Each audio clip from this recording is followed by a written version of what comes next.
ఇంకొక ముఖ్యమైన వార్త, కవిత అరెస్టుపై సుప్రీంకు లాయర్లతో కేటీఆర్, హరీష్. ఈడీ ఆఫీసులో కవితతో భేటీ, తొలి రోజు ఈడీ విచారణపై ఆరా. ఇవాళ విచారణకు రావాలని విజయ్ నాయర్, అరుణ్ పిల్లైకి ఈడీ ఆదేశం అంటూ ఆదివారం ఢిల్లీలోని ఈడీ ఆఫీసులో కేటీఆర్, కవిత భర్త అనిల్. బీఆర్ఎస్ ఎమ్మెల్సీ కవిత అరెస్టుపై సుప్రీంకోర్టుకు వెళ్లాలని ఆ పార్టీ నేతలు యోచిస్తున్నారు. కవిత ఈడీ కస్టడీ నేపథ్యంలో కేటీఆర్, హరీష్ రావు ఆదివారం మధ్యాహ్నం ఢిల్లీ చేరుకున్నారు. ఆమెకు లీగల్గా అందించాల్సిన సహాయంపై న్యాయ నిపుణులతో చర్చించారు. కవిత కేసును వాదిస్తున్న సీనియర్ అడ్వకేట్ విక్రమ్ చౌదరిని కలిశారు.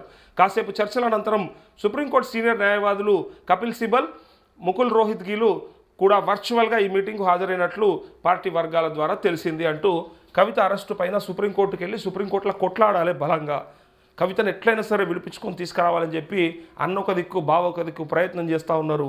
ఇడికెళ్ళి ఫ్లైట్ వేసుకొని పోయినరు, ఆడ కూర్చున్నారు.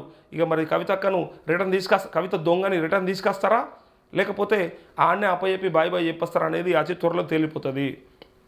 ఇప్పుడు ఇక డబ్బులు ఇన్ని రోజులు సంపాదించుకున్నారు కదా, ఆ డబ్బులు పెట్టి ఎక్కడికి వెళ్ళి ఆమెను తీసుకురావడానికి ప్రయత్నం చేస్తూ ఉన్నారు. ఇంకొక మాట గుర్తొస్తుంది, అంటే కామన్ పబ్లిక్ అనుకుంటున్న ఒక మాట చెప్తా నేను.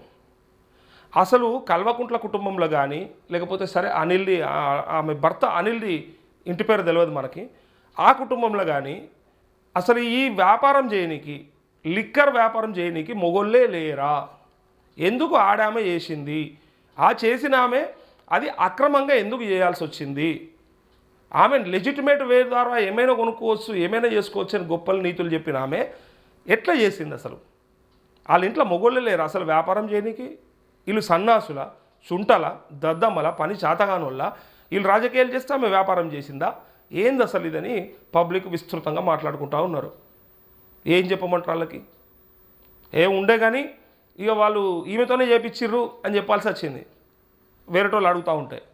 అది పరిస్థితి. వ్యాపారం ఆమె చేస్తుంది, అది అక్రమంగా చేస్తుంది. అందులో 100 కోట్ల ముడుపులు ఉంటాయి, మనీ లాండరింగ్ ఉంటుంది అందులో. ఇట్లున్నది పరిస్థితి. అది మనకి ఇప్పుడు ఇలా గొప్ప తెలంగాణ నుంచి ఒక ఆడబిడ్డని అరెస్ట్ చేసి తీసుకెళ్తే రోడ్లపైకి వచ్చి మొత్తం రోడ్లన్నీ దిగ్బంధం చేసేయాలని చెప్పి కోరుకుంటా ఉన్నాయి బీఆర్ఎస్ వర్గాలు. చేసిండ్రా? ఏమన్నా ఆగిందా? ఆమెను అరెస్ట్ చేస్తే ఏమన్నా భూకంపం వచ్చిందా? ఇక్కడ ఏమైనా తలకిందులు అయ్యిందా? మీరు కాలే, ఎవడు పట్టించుకోలే.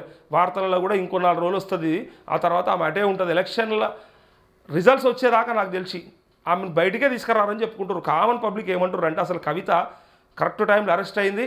ఇక బీజేపీ కూడా ఇప్పుడు రిలీజ్ చేస్తే మళ్ళీ వేరే వస్తుంది, రాగానే ఇక కొంగు పట్టుకొని అయ్యా అమ్మ అని చెప్పి అడుక్కుంటూ ఉంటుంది. ఇక నన్ను బాధ పెట్టిర్రు, నన్ను తీసుకుపోయిర్రు, జైల్లో పెట్టిర్రు, నాకు తిండి పెట్టలేదని ఏడుస్తూ ఉంటుంది.